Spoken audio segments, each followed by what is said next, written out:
په داسې وختونو کې ښځې ته ډېر زیات خوند ورکوي چې خپل خاوند ورسره په مینه باندې کوروالی وکړي او ښځه په داسې وخت کې ډېر زیات شوق او خوند کې راځي. دوستانو ډېر مهم معلومات دي، معلوماتي ویډیو د تاسو سره ځکه شریکوم، موږ سره تر اخره پاتې شئ. دا ویډیو د هغه کسانو لپاره ده چا چې واده شوي وي یعنې واده کړي کسان وي، نو ضرور دا ویډیو تر اخره وګورئ. قدرمنو، هر انسان چې واده کوي نو د واده مقصد هم دغه دی چې یو خوشحاله ژوند او یو خوشحاله زندگی تېره کړي. په دې کې اهم کردار او یو اهم جز چې دی هغه د ښځې او د خاوند ملاپ دی چې د دې نه د انسان بچي هم پیدا کېدلی شي. نو نن تاسو سره دوه داسې کارونه، داسې وختونه او داسې معلومات شریکوم چې په هغه وختونو کې کوروالی کول یا په هغه وختونو کې ښځه ډېر زیات غواړي چې خاوند ورسره کوروالی وکړي. نو دغه کوم وخت وي تر اخره دا ویډیو وګورئ. دوستانو، په دې کې لومړی وخت چې کوم دی، په کوم وخت کې چې ښځه غواړي چې خاوند راسره کوروالی وکړي، نو هغه وخت وي کله چې خاوند د اوږدې مسافرۍ نه پس خپل کور ته راشي. او کور ته چې کله راشي نو ښځه غواړي چې خپل دغه خاوند سره کوروالی وکړي، ځکه چې ډېر وخت یې ترېنه بهر تېر کړی وي. نو په دې دومره موده کې، په دې دومره دوران کې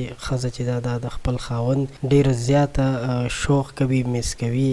په دې وجه باندې هغه غواړي چې زر تر زره د هغې شوق ورپوره کړي. دویم هغه وخت وي چې ښځه د میاشتنۍ بیمارۍ نه پس، یعنې یو میاشت پس چې کله په ښځه بیماري راځي، میاشتنۍ بیماري چې وي، د هغه بیمارۍ نه پس، یعنې هغه بیماري هم 10-12 ورځې وخت نیسي. نو چې کله دغه بیماري تېره شي نو د نوې واده کړې ښځې دپاره دومره وقفه چې ده دا ډېره زیاته وي. نو هغه بیا په دغه دوران کې غواړي چې خاوند ورسره زر تر زره کوروالی وکړي. نو دغه هم ډېره ښه وخت وي. دوستانو، دا دوه وختونه په یاد لرئ. غوښتل مو چې دا تفصیلي معلومات تاسو سره شریک کړم. که ویډیو مو خوښه شوې وي لایک یې کړئ، زموږ چینل ضرور سبسکرایب کړئ.